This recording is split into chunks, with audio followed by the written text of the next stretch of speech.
ये फैसला आया है, देखिए देश भर के लिए खुशी की बात है, उन महिलाओं के लिए खुशी की बात है, क्योंकि जिस तरीके का ठप्पा, न्यायिक ठप्पा हाईकोर्ट ने लगाने का काम किया था, ये बहुत ही ज़्यादा निराशाजनक था। कई दिनों से पीड़िता के साथ साथ तमाम लोग सड़कों पर थे, आंदोलित थे और ये बार बार गुहार लगा रहे थे कि इस तरीके का अगर फैसला जुडिशरी देगी, न्यायपालिका देगी, तो ये बहुत ही ज़्यादा महिलाओं के साथ अन्याय है। और ये अन्याय, क्योंकि अगर इस तरीके का अन्याय होगा तो जाहिर है किसी का जुडिशरी पे, न्यायपालिका पर भरोसा नहीं रहेगा। लेकिन ये फैसला सराहनीय है और स्टे मिलना बहुत बड़ी बात है कि आज सुप्रीम कोर्ट ने इस जमानत पे जो कुलदीप सिंह सेंगर जो अपराधी था, जो बलात्कारी है, पूर्व विधायक जो भाजपा का कुलदीप सिंह सेंगर, उसकी जमानत पर स्टे मिल गया है। तो ये हम सभी के लिए ये एक जीत है, एक जीत है।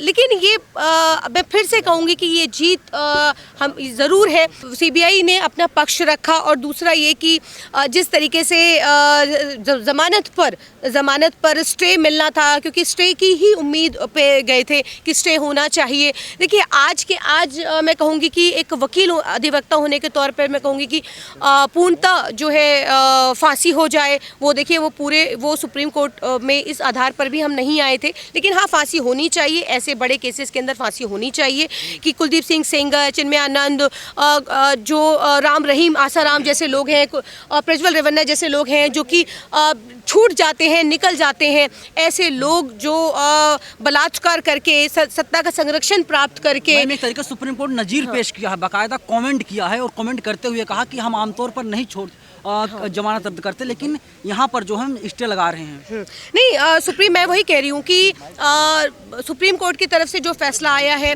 वो सराहनीय, मैं तभी कह रही हूँ कि सराहनीय है और हम सब के लिए सराहनीय होना चाहिए। लेकिन हाँ, ये लड़ाई यहाँ ख़त्म नहीं हुई है, ख़त्म नहीं हुई है। थोड़ा स्टे का मतलब तो समझाइए कि क्या हुआ इसका मतलब। देखिए, जो नहीं बरकरार नहीं, रोक लग गई है, ज़मानत पर रोक लगाना है। जिस तरीके से जो कुलदीप सिंह सेंगर का जो को दिल्ली हाई कोर्ट ने जो बेल दी थी, 2 जजेस की बेंच ने बेल दी थी और ये इस आधार पर दी थी कि ये कहा था कि जो पब्लिक सर्वेंट कि पब्लिक सर्वेंट नहीं थे, इस आधार पर उनको बेल दी गई, तो उसी को सुप्रीम कोर्ट ने उस पर रोक लगाई है। मैम, एसएलपी क्या होता है? सुप्रीम कोर्ट ने कहा है कि अगर विक्टिम को लगे अप्रोच कर सकता है एसएलपी। नहीं, बिल्कुल, एसएलपी स्पेशल लीव पिटिशन है और इस पर भी मतलब हम केविट भी फाइल कर रहे हैं और केविट फाइल हो भी गई है, तो इस पर करेंगे बात। लेकिन यह घटना 2017 से शुरू होती है। 2017 में जब शुरू होती है तब आप सबको पता है कि पीड़िता ने 2 बच्चे होते हैं, उनके ऊपर आरोप लगाए जाते हैं, फिर क्रमशः वो सारे खुलासे होते हैं, कई लोगों के मल्टीपल नाम आते हैं और एक जो वहाँ के मुख्य आरोपी है कुलदीप सिंह सेंगर, उनका मुख्य आरोप रहता है। उसके साथ में कई लोगों के भी पूरे ग्रुप के साथ में एक पीड़िता के साथ में बलात्कार की घटनाएं घटती हैं। पर वो लड़की इतना मतलब दर्दनाक घटना थी कि उसके साथ में वो कई बार कंप्लेन देती है पुलिस को, पुलिस उसको भगा देती है, फिर उसके फादर देते हैं, फादर को ही खुद एफआईआर करके पुलिस अरेस्ट कर लेती है, पुलिस कस्टडी में रखा जाता है। आपको ध्यान रखना है कि एक जुडिशियल कस्टडी होती है, एक पुलिस कस्टडी होती है। पुलिस कस्टडी में ही उसकी डेथ हो जाती है और जब उसके पिताजी की डेथ होने के बाद फिर भी एफआईआर दर्ज नहीं होता है, तब सारी चीज़ें और आगे बढ़ती हैं और कोर्ट फिर उसमें टेकन एक्शन लेता है। सारी चीज़ें धीरे धीरे करके क्रम से आगे बढ़ते हुए एफआईआर दर्ज हो गया। फिर उसके बाद आप सबको पता है कि 30,000 कोर्ट से इस लड़की के माध्यम से उन्नाव केस में आप लोगों को पता है कि लाइफ टाइम इम्प्रिजमेंट हुआ था, अर्थात जब तक इनका जीवन है बायोलॉजिकली, जब तक ये जीवन में जिएंगे तब तक के लिए इनको इम्प्रिजमेंट किया गया था। साथ ही सवाल यह था और इसके साथ में 25 लाख का कुछ उनके साथ में 15 लाख का वो भी था उसके साथ में।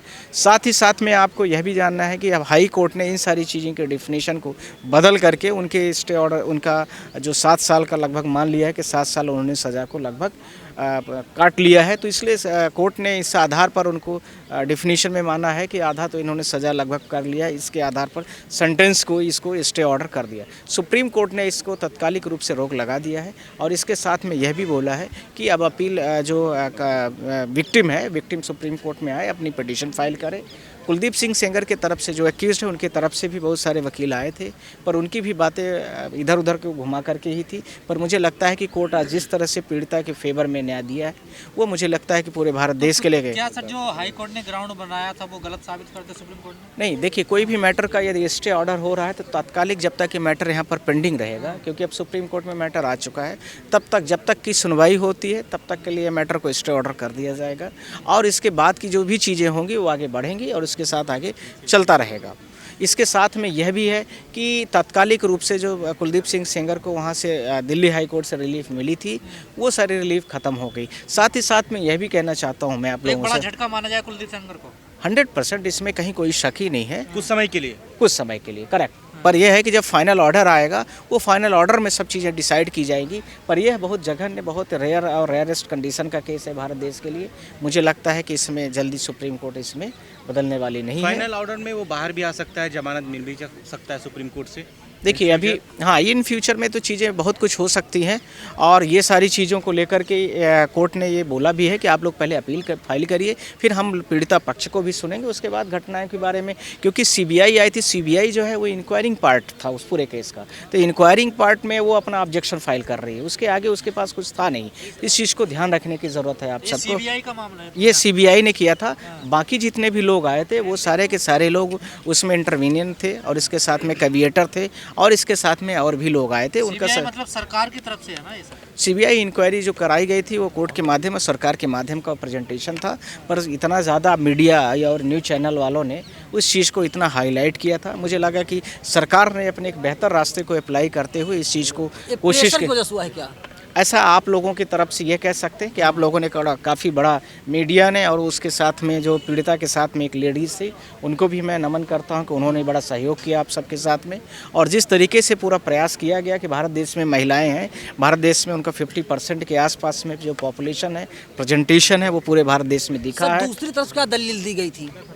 दूसरी तरफ के वकीलों का सिर्फ यही कहना है कि यदि पास्को एक्ट किसी पर लगा दिया गया है तो उसको 20 साल के पहले कोई भी उसके चांसेस नहीं बनते हैं, पहली बात। दूसरी बात यह है कि सुप्रीम कोर्ट ने उनका यह भी कहना था कि यदि पास्को मेंटेन्ड है तो यहाँ पर सिविल सर्वेंट को सिविल जो वो है पीपल्स और इसके साथ में जो नॉर्मल पीपल्स है उसकी डिफिनीशन को अलग नहीं किया जाना चाहिए।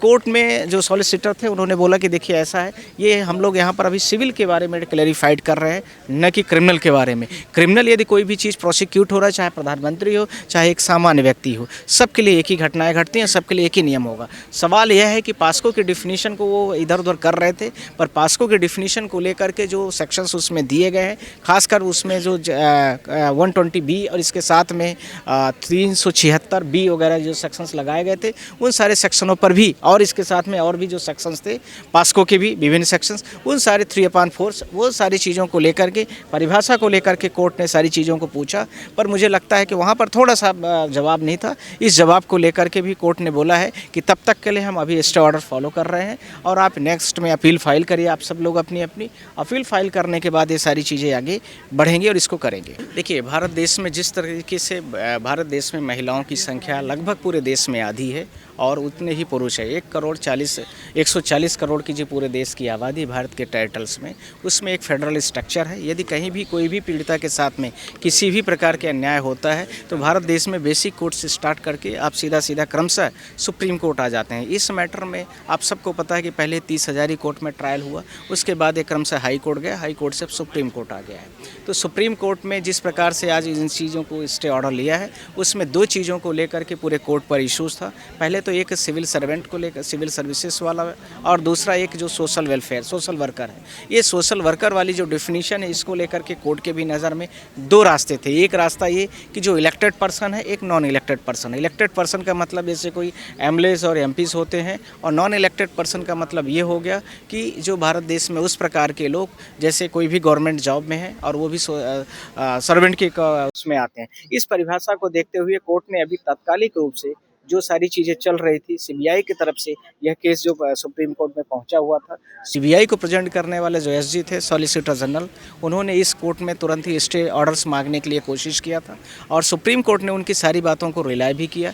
और इसी के साथ में यह भी बोला है सुप्रीम कोर्ट ने आज कि देखिए ये जितनी भी घटनाएँ घटी हैं ये मतलब इलीगल्स थी, अनफेयर है, पर अभी लड़की की तरफ से या पीड़िता की तरफ से अपील नहीं आई थी। तो जो पीड़िता के पक्ष को वकील प्रेजेंट कर रहे थे उनको मौका दिया गया कि आप अपील फाइल करिए इस को और अपील में आइए। साथ ही साथ में मैं आप लोगों के साथ में इस घटना के बारे में शुरुआती क्रम में थोड़ी सी बात करूं